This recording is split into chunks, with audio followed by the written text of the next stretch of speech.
अर्कातिर यता पूर्व मेयर एवं राष्ट्रिय स्वतन्त्र पार्टीका वरिष्ठ नेता बालेन शाहका समर्थकहरू यो आकाशे पुलमा अहिले एकदमै देशले परिवर्तन खोजेको 100% खोजो अब देशले परिवर्तन। अनि यतापट्टि चाहिँ बालेन शाह यतापट्टि चाहिँ केपी शर्मा ओलीको समर्थकहरू देखिरहेको छौँ हामी। तपाईँले चाहिँ जस्तै के चाहनु भएको यसपालिको चाहिँ के छ यहाँको चुनावी माहौल? यहाँको चुनावी माहौल कस्तो भन्नुहुन्छ भने तपाईँको हिजोसम्म हामी पनि सूर्यमा थियौँ, तर परिवर्तन अहिले युवाले खोजेका छन्। हामी युवाको साथमा हो, युवाको साथमा। किनभने हाम्रो लागि बालेन पनि उत्तिकै हो, केपी पनि उत्तिकै हुन्। तर क्रेज हेर्दाखेरि अहिले युवाहरू चाहिँ बालेन पक्षमा छन्, केही गर्नुपर्छ, परिवर्तन गर्नुपर्छ भन्ने भावनामा छन् युवाहरू।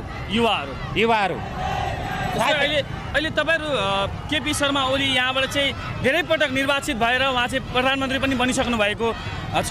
अनि त्यसै गरी चाहिँ जस्तै अहिले तपाईँहरू बालेनलाई नै किन रोज्नु भएको? केपी शर्मा ओली त उहाँको क्षेत्र हो नि त, यो त पहिला उहाँको क्षेत्र भए पनि अब एउटै थालमा मात्रै खाइरहँदाखेरि उहाँ कतिको थुक्वा भइयो होला नि त, कुरो त्यहाँ छ। अब हामी त बुढापाकामा गर्ने हो, युवाहरूले जे भन्छन् हामी त्यतै जाने हो। जस्तो तपाईँ यहाँको स्थानीय हुनुहुन्छ? स्थानीय हजुरको परिचय दिनुहोस् न। मेरो हेमराज गौतम, दमक 4।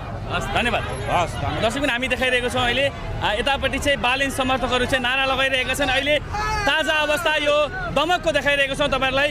एकदमै व्यापक भिड रहेको छ यहाँ। यतापट्टि केपी शर्मा ओलीको समर्थकहरू रहेको छ भने बालेनको समर्थकहरू हामी हेर्न सक्छौँ अहिले।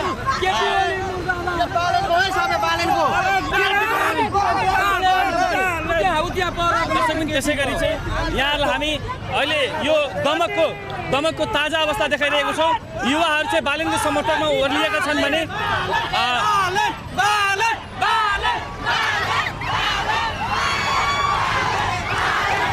त्यसै गरी बालेनका समर्थकहरू हामी हेर्न सक्छौँ। दर्शकबिन यो अहिले झापा क्षेत्र नम्बर 5 को दृश्य हो, ताजा दृश्य देखाइरहेको छौँ अहिले। यतापट्टि केपी शर्मा ओलीको समर्थकहरू छन् भने यतापट्टि पूर्व मेयर एवं राष्ट्रिय स्वतन्त्र पार्टीका वरिष्ठ नेता बालेन शाहको समर्थकहरू यहाँ चाहिँ अहिले हामी हेर्न सक्छौँ। एकदमै व्यापक तपाईँहरू नारा लगाइराख्नु भएको छ। यो पालिको चुनावी माहौल के रहेको छ? यसपालिको चुनावी माहौल के रहेको छ?